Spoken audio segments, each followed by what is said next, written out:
I'm going to tell you the real reason why Phil Steele believes Texas is back in year 2, and all that's coming up after the bumper. What do you mean you don't subscribe to my son's YouTube channel?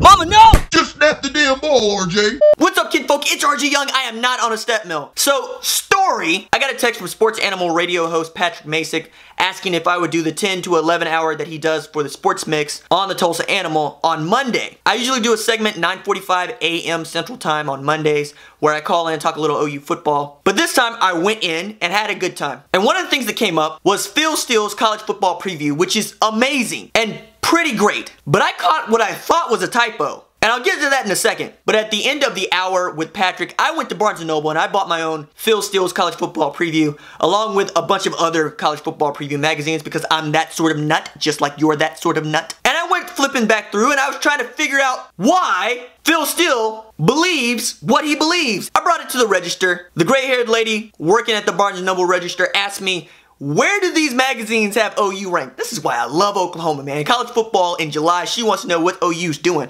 And I said, most folks got us in the top 5, but you know. She says, yeah, but we're going to start a lot of new guys this year.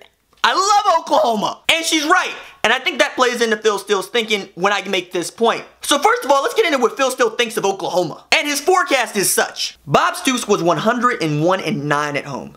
They were preseason top 5, number 3 in 2016, and the last 4 times in that role, they had not finished above number 15 and unranked twice. They opened 1-2, but won their last 10 games and finished number 5. Last year, they were number 29 on my experience chart, and 8 of my 9 sets of power ratings called for an 11-1 season. The Sooners went 11-1, beat TCU in the Big 12 title game, and led Georgia 31-17 at half, but lost in double overtime, just missing out on the title game. OU drops to number 98 on my experience chart with Heisman winner Baker Mayfield clearly the biggest loss. They do face TCU, West Virginia, and Texas all away from home.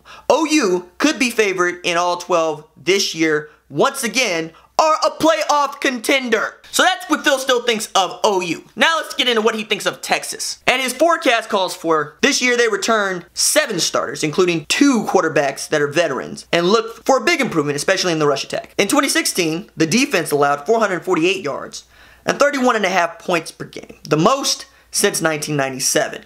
I said new defense coordinator Todd Orlando would look pretty smart as he had plenty of talent to work with, including my number 2 defensive line, my number 2 linebackers, and my number 3 defensive back in the Big 12. The Texas defense was a force with 10 starters back and improved to 21.2 points per game and 366 yards per game. This year they lose their nose tackle Ford and their linebacker Jefferson, and their All-American safety Elliott, and their top cover corner in Hill.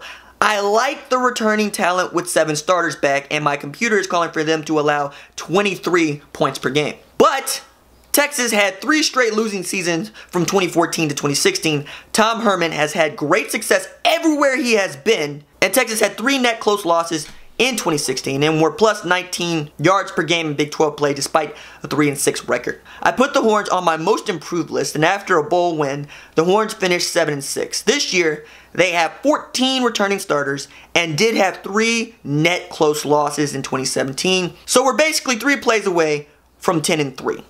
Texas is number 27 on my experience chart and number 3 in the Big 12. Texas will have a solid defense and an improved run game and are a legitimate contender for the Big 12 and my surprise number 2 team this year. Now let's get to how Phil handicapped the Big 12. Rightfully, he has Oklahoma at number 1. Lincoln Riley has guided 3 high-octane offenses, but each had Baker Mayfield at the controls.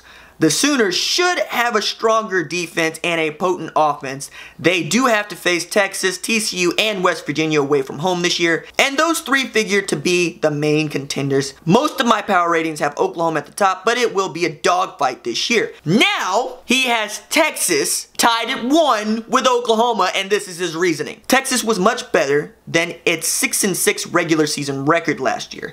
With 3 net close losses, they were 3 plays away from being 10-3.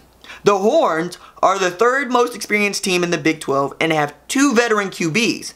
They will get much more production from the run game and have my number 2 defense in the Big 12. My main set of power ratings has them winning the conference, and Tom Herman is now in his 2nd year. So Phil Steele's reasoning for why Texas is going to win the Big 12 conference is because he believes experience and Tom Herman will vault them ahead of Oklahoma. But Phil, when you're riding for 3 losses and telling me that those are close to a 10-win season, perhaps you should rethink who is going to go for the crown that Oklahoma wears. Alright, that's it for me. Deuces.